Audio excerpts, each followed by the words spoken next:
Hello students, कैसे हैं आप सभी लोग। मैं हूं Puja Singh and welcome back to my channel accounting master class.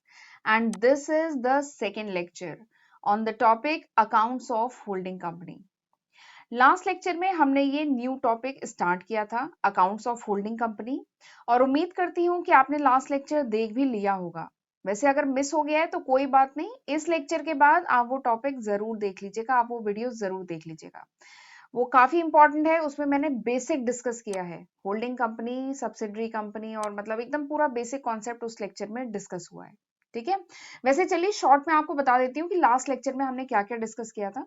तो लास्ट लेक्चर में हमने देखा था कि होल्डिंग कंपनी क्या है, सब्सिडरी कंपनी क्या है, सब्सिडरी कंपनी कितने टाइप की होती है, क्या एडवांटेज है क्या डिसएडवांटेज है होल्डिंग कंपनी का, कंसोलिडेटेड फाइनेंशियल स्टेटमेंट क्या होता है और उसका फॉर्मेट देखा था। ठीक है। और इसके आगे आज हम पढ़ेंगे, आज हम सबसे पहले पढ़ेंगे format of consolidated financial statement. जो कंसोलिडेटेड फाइनेंशियल स्टेटमेंट है उसका फॉर्मेट क्या है, कंसोलिडेटेड बैलेंस शीट बनाई कैसे जाती है in case of Holi owned subsidiary company and in case of partially owned subsidiary company, consolidated balance sheet बनती कैसे है। ठीक है। लास्ट लेक्चर में मैंने आपको वैसे बताया था कि जो होल्डिंग कंपनी सब्सिडरी कंपनी का ये जो पूरा यूनिट है, इसमें जो क्वेश्चंस आते हैं ना वो बहुत इजी होते हैं। उसमें आपको बनाना क्या है, उसमें आपको कंसोलिडेटेड बैलेंस शीट ही बनाना है। ठीक है। आपको होल्डिंग कंपनी और सब्सिडरी कंपनी दोनों के बैलेंस शीट क्वेश्चन में दिए रहेंगे, और आपको एक कंसोलिडेटेड, कंसोलिडेटेड मतलब इकट्ठा, इनकी कंबाइंड बैलेंस शीट बनानी होती है। इसी टाइप के क्वेश्चन इस यूनिट से आते हैं। ठीक। तो वही आज मैं बनाना बताऊंगी आपको कैसे बनाते हैं। और फिर उसके साथ ही हम कुछ इंपॉर्टेंट टर्म्स हैं, दो बहुत ही इंपॉर्टेंट टर्म है, that is goodwill and capital reserve.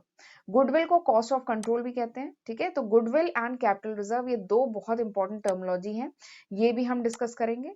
ठीक है। और इसके साथ आज के लेक्चर में कोशिश करूंगी कि 4 न्यूमेरिकल आज के लेक्चर में कराऊं। ठीक है। तो ये आज हम पूरे आज के लेक्चर में डिस्कस करने वाले हैं। और लेक्चर स्टार्ट करने से पहले एक बात कहना चाहूंगी कि आपको लगे कि आपने कुछ नया कॉन्सेप्ट सीखा है, कुछ नॉलेज गेन की है और ये वीडियो आपके लिए यूजफुल रहा है, तो इन वीडियो को लाइक करना एकदम भी मत भूलिएगा। आपका एक एक कमेंट, आपका एक एक लाइक मेरे लिए बहुत ही इंपॉर्टेंट है। और रिक्वेस्ट है कि इन वीडियोस को अपने तक ही मत रखिएगा, अपने फ्रेंड्स के साथ, अपने जूनियर्स के साथ भी इनको जरूर शेयर करिएगा।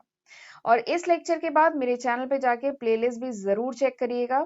मैंने आपके लिए 250 से भी ज्यादा, अभी नवंबर 2021 चल रहा है, नवंबर 2021 तक मैंने आपके लिए 250 से भी ज्यादा वीडियो लेक्चर्स अपने चैनल पे अपलोड किए हैं on different subject, on different subjects of BBA, BCom, MBA, MCom. ठीक है। तो उनका जरूर फायदा उठाइए। उसके साथ ही मैंने कॉम्पिटेटिव एग्जाम के जो बच्चे हैं उनके लिए मैंने 1000 एमसीक्यू सीरीज भी मेरे चैनल पे है, जिसमें मैं अभी तक 850 क्वेश्चन डिस्कस कर चुकी हूँ। तो वो भी आपके कॉम्पिटेटिव एग्जाम के लिए बहुत ही यूजफुल है। ठीक है। तो इन सबका फायदा उठाइए, इनकी मदद से खुद भी पढ़िए और अपने फ्रेंड्स के साथ भी ज्यादा से ज्यादा शेयर करिए। राइट। तो फिर चलिए आज का लेक्चर हम स्टार्ट करते हैं। सबसे पहले तो ये consolidated balance sheet, last lecture में मैंने आपको ये कंसोलिडेटेड बैलेंस शीट दिखा दी थी। ठीक है। लेकिन लेक्चर थोड़ा सा लेंदी हो गया था तो मैं डिस्कस नहीं कर पाई थी। तो सबसे पहले आज हम सीखेंगे कंसोलिडेटेड बैलेंस शीट का फॉर्मेट देखेंगे। ठीक है। तो दिस इज, मैंने बताया था this is the new format, ये न्यू फॉर्मेट है, वर्टिकल फॉर्मेट है। कुछ बुक्स में आपको हॉरिजॉन्टल फॉर्मेट भी मिलेगा, लेकिन that is an old format, वो एक ओल्ड फॉर्मेट है। आपको न्यू फॉर्मेट बनाना है एग्जाम में। ठीक है। तो ये है न्यू फॉर्मेट, वर्टिकल फॉर्म है। ठीक है। तो सबसे ऊपर आप लिखते हैं consolidated balance sheet as at, balance sheet एक पर्टिकुलर तारीख की होती है ना, तो एज एट 31 मार्च, जो भी यहाँ पे ईयर है वो डालेंगे, पर्टिकुलर्स अमाउंट। ठीक है। ये दो कॉलम होंगे। फिर इसके बाद जो नॉर्मल आपने कंपनी के केस में जो बैलेंस शीट बनाई है ना, कंपनी के केस में बैलेंस शीट आपने पढ़ी है, बस सिंपली वही फॉर्मेट है, लेकिन थोड़ा सा इसमें मॉडिफिकेशन है। देखिए ये जो बैलेंस शीट है ये दो कंपनी की कंबाइंड बैलेंस शीट है ना, तो जो भी रिसोर्सेज है, जो भी जितनी भी चीजें हैं, जैसे जो भी लाइबिलिटीज हैं, जो भी एसेट्स हैं, वो क्या होंगे, होल्डिंग कंपनी और सब्सिडरी कंपनी के कंबाइन। ठीक है। कंबाइन यहाँ पे रिकॉर्ड किए जाते हैं। ठीक है। बस यही डिफरेंस है, बाकी काफी चीजें सिमिलर है। तो चलिए मैं बताती हूँ। सबसे पहले तो हम इक्विटी एंड लाइबिलिटीज रिकॉर्ड करते हैं। उसमें सबसे पहला है share holders fund. Share holder fund में सबसे ऊपर रिकॉर्ड किया जाता है शेयर कैपिटल, और यहाँ पर हम शेयर कैपिटल रिकॉर्ड करते हैं होल्डिंग कंपनी का, सब्सिडरी का नहीं, होल्डिंग कंपनी का। सब्सिडरी का क्यों नहीं, ये अभी मैं जब पहला अभी क्वेश्चन कराऊंगी तो उसमें बताऊंगी कि क्यों यहाँ पे सब्सिडरी कंपनी का शेयर कैपिटल नहीं रिकॉर्ड करते हैं। तो सबसे पहले हम रिकॉर्ड करेंगे होल्डिंग कंपनी का शेयर कैपिटल, उसके बाद माइनॉरिटी इंटरेस्ट। माइनॉरिटी इंटरेस्ट बताया था ना लास्ट लेक्चर में कि सपोज करिए होल्डिंग कंपनी ने 80% शेयर एक्वायर किए हैं सब्सिडरी कंपनी के, तो जो 20% शेयर हैं वो किनके पास है, माइनॉरिटी शेयर होल्डर के पास है। तो उनका जो हिस्सा है, उनका जो इंटरेस्ट है in the share of subsidiary company, उसी को कहा जाता है माइनॉरिटी इंटरेस्ट। ठीक है, उनका जो हिस्सा है उसे माइनॉरिटी इंटरेस्ट कहते हैं। तो उसके बाद हम रिकॉर्ड करते हैं माइनॉरिटी इंटरेस्ट, उसके बाद हम रिकॉर्ड करते हैं रिजर्व्स एंड सरप्लस। ठीक है, इसमें कैपिटल रिजर्व है, जो रेवेन्यू रिजर्व है, ये सब रिकॉर्ड किया जाता है। रिजर्व एंड सरप्लस में कैपिटल रिजर्व हुआ, रेवेन्यू रिजर्व हुआ, और जो कंसोलिडेटेड सरप्लस वगैरह है वो यहाँ पे रिकॉर्ड करेंगे। उसके बाद रिकॉर्ड करते हैं नॉन करेंट लाइबिलिटी। तो होल्डिंग कंपनी की जो नॉन करेंट लाइबिलिटी है, सब्सिडरी कंपनी की जो नॉन करेंट लाइबिलिटी है, इनको लिखते हैं और इनको सम करके यहाँ पे रिकॉर्ड करते हैं। फिर इसके बाद करंट लाइबिलिटी जो आपको क्वेश्चन में दी है, होल्डिंग कंपनी की रिकॉर्ड करेंगे, सब्सिडरी कंपनी की रिकॉर्ड करेंगे यहाँ पे, और उनका सम करके यहाँ पे रिकॉर्ड करेंगे।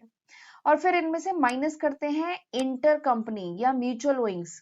इसका क्या मतलब है कि होल्डिंग कंपनी सब्सिडरी कंपनी ने अगर आपस में कोई ट्रांजेक्शन किया है, ठीक है, तो वो म्यूचुअल ओइंग है, इंटर कंपनी ट्रांजेक्शन है, वो इसमें से माइनस किया जाता है। ठीक, तो ये, और फिर इसके बाद हम टोटल कर देते हैं, तो ये आ जाएगा total of liability side, liability side के पूरा टोटल हो गया। फिर उसके बाद आते हैं हम एसेट पे। एसेट में सबसे पहले नॉन करेंट एसेट, तो नॉन करेंट एसेट में फिक्स एसेट, फिक्स एसेट के अंदर टेंजिबल एसेट, जो भी होल्डिंग कंपनी सब्सिडरी कंपनी के टेंजिबल एसेट है उन्हें रिकॉर्ड करेंगे। और उसके बाद इनटेंजिबल एसेट, इनटेंजिबल एसेट्स में हम जो भी गुडविल है, जो भी कॉस्ट ऑफ इनटेंजिबल एसेट में अगर गुडविल या जो जिसे मैंने बताया था अभी कॉस्ट ऑफ कंट्रोल, वो अगर है तो वो रिकॉर्ड करेंगे। ठीक है, वो यहाँ पे रिकॉर्ड किया जाएगा। फिर इसके बाद हम रिकॉर्ड करते हैं इन्वेस्टमेंट। अगर होल्डिंग कंपनी के कुछ इन्वेस्टमेंट वगैरह हैं तो उसे रिकॉर्ड किया जाता है। उसके बाद करेंट एसेट, करंट एसेट जो भी होल्डिंग कंपनी के करंट एसेट है, जो भी सब्सिडरी कंपनी के करंट एसेट है, और आपस में अगर कुछ इंटर कंपनी ट्रांजेक्शन हुए हैं, म्यूचुअल ओइंग है, तो उसे माइनस किया जाता है, तो वो यहाँ पे रिकॉर्ड करते हैं और फाइनली टोटल करते हैं। एसेट साइड का टोटल और लाइबिलिटी का टोटल क्या होना चाहिए, बराबर आना चाहिए। ठीक है, तो इससे हमें पता चल जाएगा कि हमारी बैलेंस शीट सही है, मैच कर गई है। ठीक, अच्छा, अगर इसमें देखिए ये जो है ना, ये जो फॉर्मेट है, this is a detailed format, ये डिटेल्ड फॉर्मेट है, लेकिन अभी जब मैं क्वेश्चन कराऊंगी ना तो आपको अच्छे से समझ में आ जाएगा। इसमें कुछ आइटम आपको अभी नहीं समझ में आ रहे होंगे, बट जैसे जैसे अभी मैं क्वेश्चन कराऊंगी ना आपको सारी चीजें समझ में आ जाएंगे। मोटा मोटा आपको याद रखना है कि सबसे पहले इक्विटी एंड लाइबिलिटी साइड, इसमें शेयर होल्डर्स फंड सबसे पहले, उसमें फिर होल्डिंग कंपनी का शेयर कैपिटल रिकॉर्ड करते हैं, उसके बाद माइनॉरिटी इंटरेस्ट, उसके बाद रिजर्व एंड सरप्लस। ठीक है, उसके बाद नॉन करंट लाइबिलिटी को सम करिए, फिर करंट लाइबिलिटी का जो भी टोटल है वो, तो यही मेन आइटम है। ठीक है, फिर इनका टोटल कर दिया। ऐसी एसेट साइड में जो भी नॉन करेंट बेस में पेन, हाँ, एसेट साइड में पहले जो नॉन करेंट एसेट है उन्हें रिकॉर्ड किया, फिर करेंट एसेट दोनों का सम करके वो रिकॉर्ड किया, और फिर टोटल कर देंगे। तो मोटा मोटा यही है इस कंसोलिडेटेड बैलेंस शीट में। बाकी आपको ये पता होना चाहिए, क्योंकि कभी कभार क्वेश्चन में डायरेक्टली पूछ देते हैं कि you just have to make the format, आपको फॉर्मेट बनाना है, ऐसा भी पूछा जा सकता है, तो आपको पता होना चाहिए, तो इसलिए मैंने ये भी डिस्कस किया। बाकी अभी हम क्वेश्चन डिस्कस करते हैं। तो आ, हमें अब बनाना है कंसोलिडेटेड बैलेंस शीट। ठीक है, अब हम बनाने जा रहे हैं कंसोलिडेटेड बैलेंस शीट। तो कंसोलिडेटेड बैलेंस शीट पहले हम समझेंगे होली ओन्ड सब्सिडरी कंपनी के केस में। होली ओन्ड सब्सिडरी कंपनी यानी वो company whose 100% share is acquired by some other company. Wholly owned subsidiary company जिसके 100% शेयर किसी दूसरी कंपनी के पास है, उसे कहते हैं होली ओन्ड सब्सिडरी कंपनी।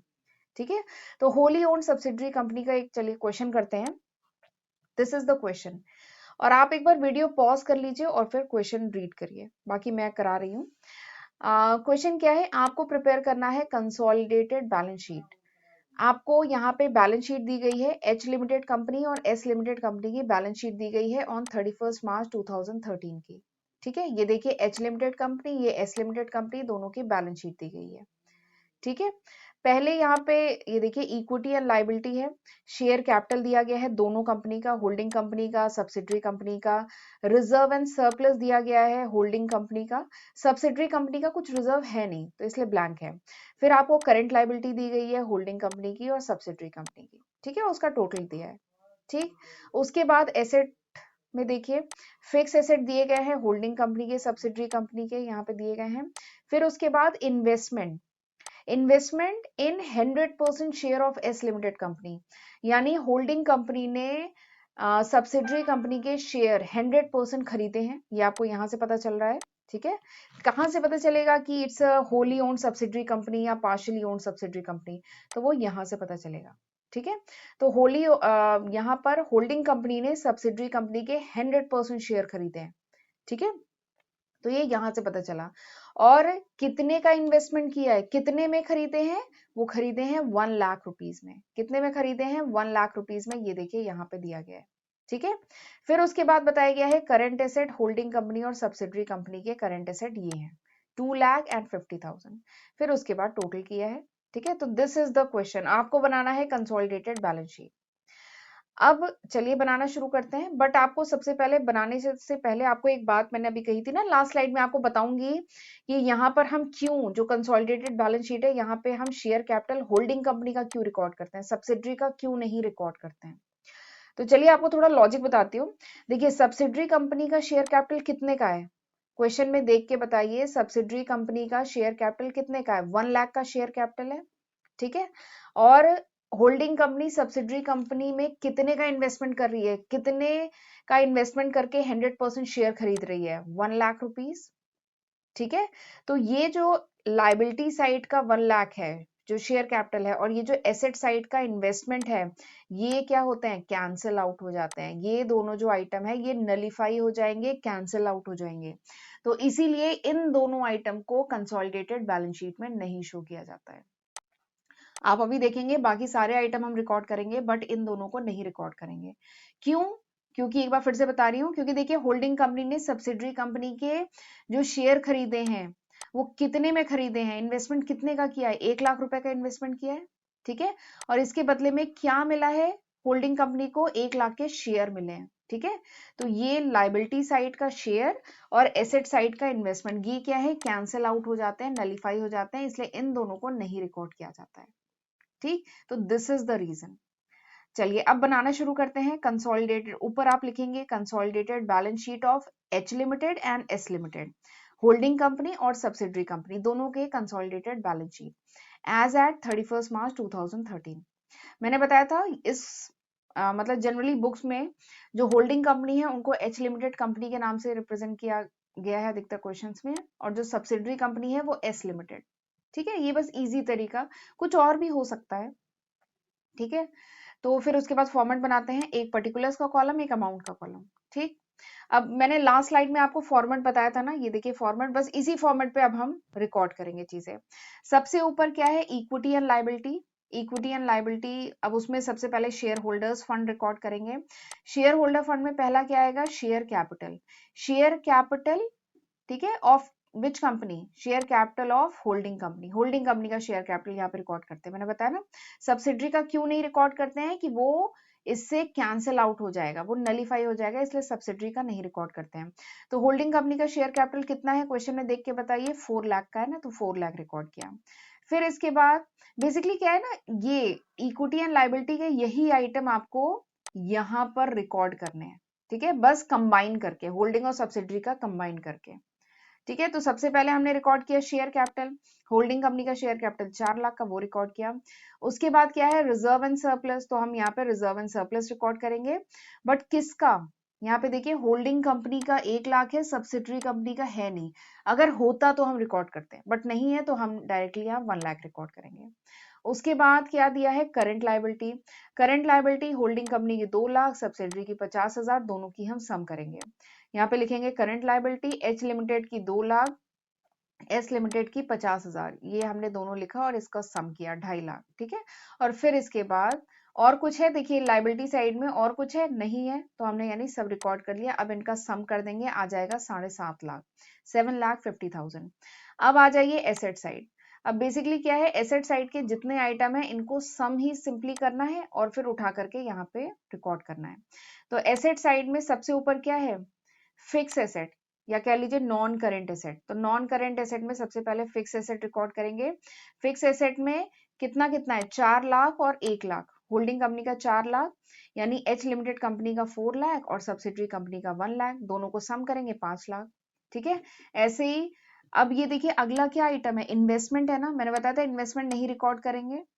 अगला क्या है, करंट एसेट। तो करंट एसेट दोनों का, होल्डिंग कंपनी का कितना है 2 लाख का, सब्सिडरी कंपनी का 2.5 लाख का। क्वेश्चन में देखिए 2 lakh and 50,000, sorry 2 lakh and 50,000 है, तो दोनों का सम करेंगे 2.5 लाख आया। ठीक है, और कुछ है क्या एसेट साइड में, देखिए क्वेश्चन में है नहीं है ना, तो अब इनको सम कर देंगे तो आ जाएगा 7,50,000।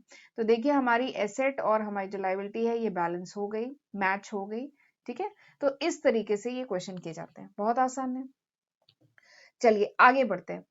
अच्छा, अब ये जो अभी मैंने पिछला क्वेश्चन कराया, आपने इसमें एक बात नोटिस की होगी कि यहाँ पे क्या है, होल्डिंग कंपनी ने परचेज किए share of subsidiary company exactly at par. Exactly at par यानी फेस वैल्यू पे एक्वायर किया।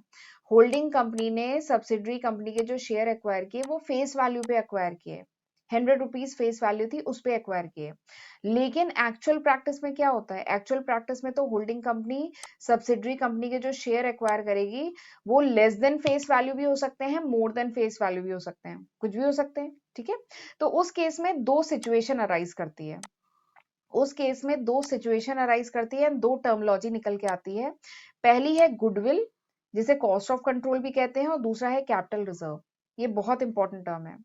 गुडविल क्या होता है कि होल्डिंग कंपनी ने अगर सब्सिडरी कंपनी के शेयर एक्वायर किए हैं, ठीक है, होल्डिंग कंपनी ने सब्सिडरी कंपनी के शेयर एक्वायर किए हैं at more than the face value, यानी फेस वैल्यू से ज्यादा, फेस वैल्यू से ज्यादा अमाउंट पे करके एक्वायर किए हैं, तो जो एक्स्ट्रा अमाउंट पे किया है ना, दैट इज कॉल्ड गुडविल। उसको गुडविल कहते हैं या कॉस्ट ऑफ कंट्रोल कहते हैं। जैसे एग्जाम्पल के लिए एग्जाम्पल बताती हूँ, जैसे सपोज करिए सब्सिडरी कंपनी के शेयर हैं 1 लाख के, ठीक है, बट होल्डिंग कंपनी ने उसको 1 लाख के शेयर हैं, होल्डिंग कंपनी ने उसको 1,10,000 में एक्वायर किया है। ठीक है, तो 1 लाख की चीज को 1,10,000 रुपए दे करके एक्वायर किया है, तो इसका मतलब क्या है, ये 10,000 रुपए एक्स्ट्रा क्यों दिए हैं, because of the goodwill of subsidiary company. जो सब्सिडरी कंपनी है उसका मार्केट में गुडविल है, उसकी वजह से होल्डिंग कंपनी ने ज्यादा अमाउंट पे किया है। ठीक है, तो यही होता है गुडविल। ठीक है, दिस 10,000 इज गुडविल, जो एक्स्ट्रा 10,000 पे किए, दिस इज द गुडविल। अगला टर्म क्या आता है, कैपिटल रिजर्व।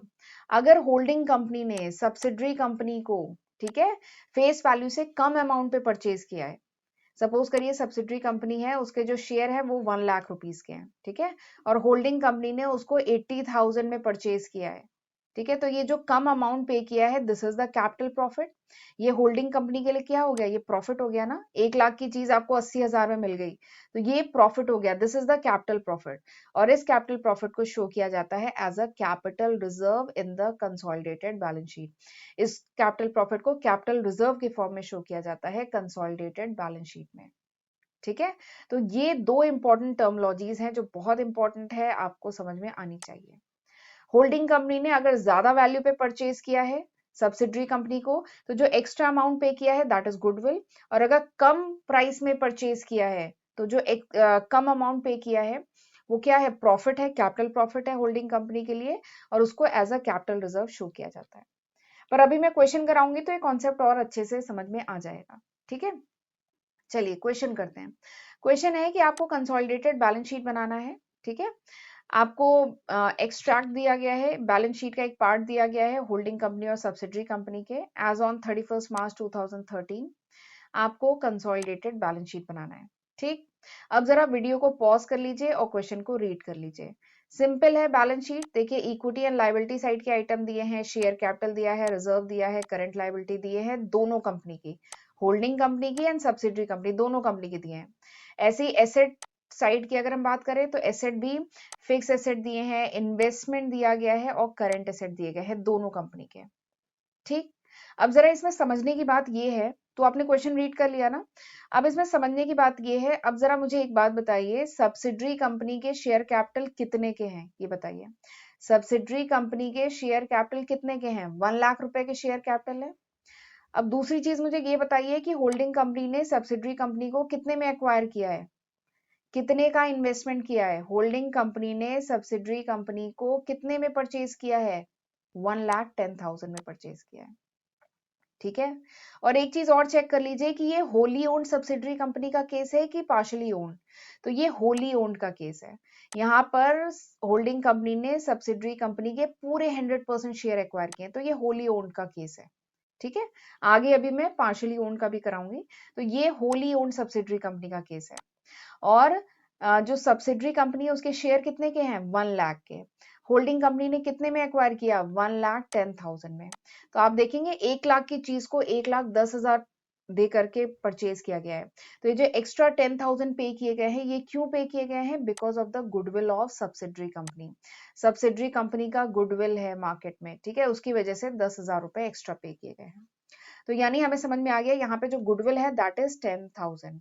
ठीक, ये तो आसानी से हमने निकाल लिया। तो चलिए अब करना शुरू करते हैं क्वेश्चन। आप ऊपर लिखेंगे consolidated balance sheet of H limited and S limited as at 31 March 2013। Particulars का कॉलम, अमाउंट का कॉलम बना लिया। अब सिंपली, अब बहुत आसान है। सिंपली ये जो इक्विटी एंड लायबिलिटीज के जो आइटम है इनको आप सिस्टमैटिक वे में क्या करेंगे, यहाँ पे रिकॉर्ड करेंगे। सबसे ऊपर लिखेंगे इक्विटी एंड लायबिलिटी, उसके बाद आएगा शेयर होल्डर्स फंड। उसमें शेयर होल्डर फंड में सबसे पहला क्या आएगा? Share capital. किसका शेयर कैपिटल? होल्डिंग कंपनी का। तो क्वेश्चन में देख के बताइए होल्डिंग कंपनी का शेयर कैपिटल कितने का है? 4 लाख, वो रिकॉर्ड किया। उसके बाद अगला आइटम क्या है? Reserve and surplus. Holding company का रिजर्व एंड सरप्लस कितने का है? 1 लाख। सब्सिडरी का कितना है का है? क्वेश्चन में देख के बताइए, कुछ नहीं है, तो 1 लाख यहाँ रिकॉर्ड किया। उसके बाद क्या आया है? Current liability. क्वेश्चन में देखिए करंट लायबिलिटी। करंट लायबिलिटी आप होल्डिंग कंपनी का रिकॉर्ड करेंगे, सब्सिडरी कंपनी का रिकॉर्ड करेंगे, ठीक है, और उनको सम करके यहाँ पे लिखेंगे। तो 2 लाख और 50,000 दोनों का सम किया, यहाँ पे आ गया 2.5 लाख। फिर क्या करेंगे? इन तीनों आइटम को ऐड किया, आ गया 7.5 लाख। ठीक, अब आ जाइए एसेट साइड में। एसेट साइड के जितने आइटम है इन्हें सिस्टमैटिक वे में आपको क्या करना है? कंसोलिडेटेड बैलेंस शीट में रिकॉर्ड करना है। ठीक है, तो आप इधर लिखेंगे एसेट और फिर पहले non current asset. Non current asset में पहला आएगा फिक्स एसेट। तो फिक्स एसेट आपको क्वेश्चन में दिए हैं, होल्डिंग कंपनी के 5 लाख के हैं, सब्सिडरी कंपनी के 1 लाख के हैं। क्वेश्चन में देखिए 5 लाख एंड 1 लाख दोनों का सम करेंगे, आएगा 6 लाख। उसके बाद ये जो गुडविल अभी आपने निकाला है उसे हम कहाँ पे रिकॉर्ड करते हैं? Goodwill is an asset, goodwill is an intangible asset. तो इसको हम यहाँ पे फिक्स एसेट में, इनटेंजिबल एसेट में गुडविल को रिकॉर्ड करेंगे। अच्छा, गुडविल का दूसरा नाम है कॉस्ट ऑफ कंट्रोल। ठीक है, तो goodwill oblique cost of control कितने का गुडविल है? 10,000 का है, ये हमने रिकॉर्ड किया। इसके बाद करंट एसेट दिए गए हैं आपको क्वेश्चन में, होल्डिंग कंपनी के, सब्सिडरी कंपनी के दिए गए हैं, दोनों को यहाँ पे लिखिए, दोनों का सम करेंगे यहाँ पे, और फिर आप जब इनको ऐड करेंगे यू विल गेट 7,50,000। हमारी बैलेंस शीट मैच हो गई। बहुत आसान है क्वेश्चन, बताया था ना मैंने, इसके क्वेश्चन बहुत आसान है। तो ये तो अभी मैं बेसिक क्वेश्चन करा रही हूँ, धीमे धीमे अब मैं इसका लेवल बढ़ाती जाऊंगी। ठीक है, एक और क्वेश्चन करते हैं। यहाँ पे भी आपको कंसोलिडेटेड बैलेंस शीट बनानी है। ठीक है, तो ये क्या बोलते हैं, ये देखिए, एक बार वीडियो को पॉज कर लीजिए और एक बार क्वेश्चन को रीड कर लीजिए। सेम वही क्वेश्चन है, बस इस क्वेश्चन में क्या है, यहाँ पे गुडविल नहीं आएगा, यहाँ पे कुछ और आएगा शायद, अभी मैं आपको बताती हूँ। आप बताएंगे मुझे यहाँ पे गुडविल है कि कॉस्ट ऑफ कंट्रोल है, गुडविल या कॉस्ट ऑफ कंट्रोल है कि कैपिटल रिजर्व है। ठीक है, अच्छा 3 केसेस होते हैं, 3 केसेस हो सकते हैं। पहला केस क्या है कि ना तो गुडविल आए ना कॉस्ट ऑफ कंट्रोल आए। ठीक है, पहला केस। दूसरा केस क्या है, not cost of control, sorry, देखिए गुडविल और कॉस्ट ऑफ कंट्रोल एक ही होता है। गुडविल ना आए और ना कैपिटल रिजर्व आए। पहला केस क्या हो सकता है कि ना गुडविल हो ना कैपिटल रिजर्व हो, पहला केस। दूसरा केस क्या हो सकता है? दूसरा केस हो सकता है कि गुडविल, दूसरा केस हो सकता है कि गुडविल आए। ठीक है, तीसरा केस क्या हो सकता है कि कैपिटल रिजर्व आए। ठीक है, ये बात समझ में आ रही है? 3 केसेस हो सकते हैं। होल्डिंग कंपनी अगर सब्सिडरी कंपनी को एट पार एक्वायर कर रही है, 100 रुपीज के शेयर को 100 रुपीज में परचेज कर रही है, तो ना गुडविल होगा ना कैपिटल रिजर्व होगा। और अगर ज्यादा वैल्यू पे परचेज कर रही है तो गुडविल होगा, कम वैल्यू पे परचेज कर रही है तो कैपिटल रिजर्व होगा। ठीक है, तो ये 3 केसेस बनते हैं। तो मैंने आपको एक एट पार वाला क्वेश्चन करा दिया है, गुडविल वाला क्वेश्चन नंबर सेकंड था। अब मैं तीसरा क्वेश्चन कराने जा रही हूँ जिसमें कैपिटल रिजर्व आएगा। ठीक है, मैंने आपको पहले से ही बता दिया। चलिए, तो क्वेश्चन करते हैं। एक बार वीडियो को पॉज कर लीजिए और क्वेश्चन को रीड कर लीजिए। सिंपली वही बैलेंस शीट है, थोड़ा सा उसमें मॉडिफाई किया गया है। ठीक है, आपको बनाना है कंसोलिडेटेड बैलेंस शीट। तो सबसे पहले हम देखते हैं कि ये होली ओन्ड सब्सिडरी कंपनी का केस है कि पार्शली ओन्ड का केस है। तो यहाँ पे देखिए लिखा हुआ है 100% शेयर एक्वायर हो रहे हैं, तो ये होली ओन्ड सब्सिडरी कंपनी का केस है। ठीक है, ये हो गया। दूसरा चीज आपको देखना है कि देखिए सब्सिडरी कंपनी के शेयर कितने के हैं, 1 लाख के शेयर हैं। ठीक है, और होल्डिंग कंपनी इन शेयर को कितने में एक्वायर कर रही है, 80,000 में एक्वायर कर रही है। ठीक है, 1 लाख की चीज को 80,000 में खरीदा जा रहा है, यानी it is a case of capital reserve. यहाँ पे कंपनी को क्या हो रहा है, कैपिटल प्रॉफिट हो रहा है। इस कैपिटल प्रॉफिट को कंपनी कैपिटल रिजर्व में शो करेगी। और यहाँ पे कैपिटल रिजर्व कितने का है, 20,000 का आया। कहाँ से आया, ये आया। सब्सिडरी कंपनी के शेयर 1 लाख के, कितने में खरीदा, इन्वेस्टमेंट कितने का किया है, 80,000 का, यानी जो 20,000 है दैट इज कैपिटल रिजर्व। ठीक, ये निकल गया। अब हम नॉर्मल जैसे क्वेश्चन करते हैं वैसे अब हम करना शुरू कर रहे हैं, बहुत आसानी से हो जाएगा। सबसे ऊपर आप क्या लिखेंगे, consolidated balance sheet of H and S limited. ठीक है, एज एट 31 मार्च 2013। अच्छा, इसे इग्नोर मत करिएगा, आपको प्रॉपरली पूरा ढंग से बैलेंस शीट के ऊपर आप ये बात लिखेंगे। कंसोलिडेटेड बैलेंस शीट है किसकी किसकी, एच लिमिटेड एस लिमिटेड, और ये किस तारीख की है, 31 मार्च 2013 की है। फिर एक पर्टिकुलर्स का कॉलम, अमाउंट का कॉलम। ठीक, फिर उसके बाद इक्विटी एंड लायबिलिटी। फिर आपको क्या करना है, यहाँ पे इक्विटी एंड लायबिलिटी के जितने भी आइटम है उनको एक सिस्टमैटिक वे में यहाँ पे रिकॉर्ड करना है, यही है। तो सबसे पहले रिकॉर्ड करेंगे share capital of holding company. Holding company के शेयर कैपिटल 4 लाख का है। उसके बाद हम रिजर्व एंड सरप्लस रिकॉर्ड करेंगे। उसमें रिजर्व एंड सरप्लस में सबसे पहले कैपिटल रिजर्व, क्योंकि देखिए यहाँ पे कैपिटल रिजर्व आ रहा है ना, तो कैपिटल रिजर्व रिकॉर्ड करेंगे। कितने का कैपिटल रिजर्व है, 20,000 का। उसके बाद हम अदर रिजर्व रिकॉर्ड करेंगे, अदर रिजर्व। तो क्वेश्चन में देखिए दूसरे रिजर्व कितने के हैं, 1 लाख के। होल्डिंग कंपनी का 1 लाख का, सब्सिडरी कंपनी का है नहीं, होता तो उसको ऐड कर देते, बट यहाँ है नहीं तो सिंपली आ गया 1 लाख, आ गया 1 लाख। उसके बाद हम रिकॉर्ड करेंगे करंट लायबिलिटी। क्वेश्चन में देखिए अगला क्या है, करंट लायबिलिटी, होल्डिंग कंपनी की, सब्सिडरी कंपनी की, तो दोनों की करंट लायबिलिटी रिकॉर्ड की, उसको सम करके हमने यहाँ लिखा। फिर इन सारे आइटम को सम किया, आ गया 7,70,000। ठीक, उसके बाद आ जाएंगे एसेट। एसेट साइड आया, फिर उसमें नॉन करेंट एसेट। क्वेश्चन में देखिए एसेट में कौन कौन से हैं, फिक्स एसेट है, करंट एसेट है। तो फिक्स एसेट होल्डिंग कंपनी का अलग, सब्सिडरी कंपनी का अलग, 5,20,000 और 1 लाख दोनों का सम किया, यहाँ पे आ गया। ऐसे ही करंट एसेट रिकॉर्ड करेंगे। करंट एसेट क्वेश्चन में देखिए होल्डिंग कंपनी का कितने का है, 1 लाख, सब्सिडरी कंपनी का कितने का है, 50,000, दोनों को यहाँ पे हमने लिखा और दोनों का सम किया, और फिर हमने ऐड किया 7,70,000। तो देखिए बैलेंस शीट हमारी मैच हो गई, एसेट साइड और लायबिलिटी साइड बराबर है। तो ये क्वेश्चन क्या था, ये क्वेश्चन था जिसमें कैपिटल रिजर्व है। इस क्वेश्चन में क्या था, कैपिटल रिजर्व है। होल्डिंग कंपनी सब्सिडरी कंपनी को 80,000 में खरीद रही है, और सब्सिडरी कंपनी के शेयर कितने के हैं, 1 लाख के हैं। तो यहाँ पे सस्ते में खरीद रही है ना, तो 20,000 सस्ते में खरीद रही है, तो it is a capital profit, और इस कैपिटल प्रॉफिट को कैपिटल रिजर्व में शो करते हैं। ठीक है, और कैपिटल रिजर्व कहाँ शो करते हैं, लायबिलिटी साइड। और अगर गुडविल होता तो कहाँ शो करते हैं, एसेट साइड। ठीक है, और अगर एट पार खरीदा है तो ना एसेट कैपिटल रिजर्व होगा ना गुडविल होगा। ठीक है, तो इस तरीके से इसके क्वेश्चन किए जाते हैं। मैं उम्मीद करती हूँ कि आज मैंने ये जो 3 क्वेश्चन आपको कराए हैं वो आपको अच्छे से समझ में आ गए होंगे। अभी ये वीडियो थोड़ा लेंथी हो गया है, तो एक और मुझे क्वेश्चन कराना था, बट चलिए वो मैं नेक्स्ट लेक्चर में कराती हूँ। नेक्स्ट लेक्चर में अब हम पढ़ेंगे कि देखिए हमने 100% होली ओन्ड सब्सिडरी कंपनी का तो केस पढ़ लिया, बट अगर पार्शली ओन्ड सब्सिडरी कंपनी है, ठीक है, मतलब अगर 80% शेयर एक्वायर हो रहे हैं, या 70% शेयर एक्वायर हो रहे हैं, या 90% शेयर एक्वायर हो रहे हैं, अगर पार्शली ओन्ड सब्सिडरी कंपनी है, तो उस केस में कैसे हम कंसोलिडेटेड बैलेंस शीट बनाएंगे, हमें क्या एडजस्टमेंट करने होंगे, ये अब हम नेक्स्ट लेक्चर में डिस्कस करेंगे। ठीक है, तो चलिए आज का लेक्चर यहीं पे वाइंड अप करती हूँ। उम्मीद करती हूँ कि आज मैंने जो पढ़ाया है वो आपको अच्छे से समझ में आया होगा।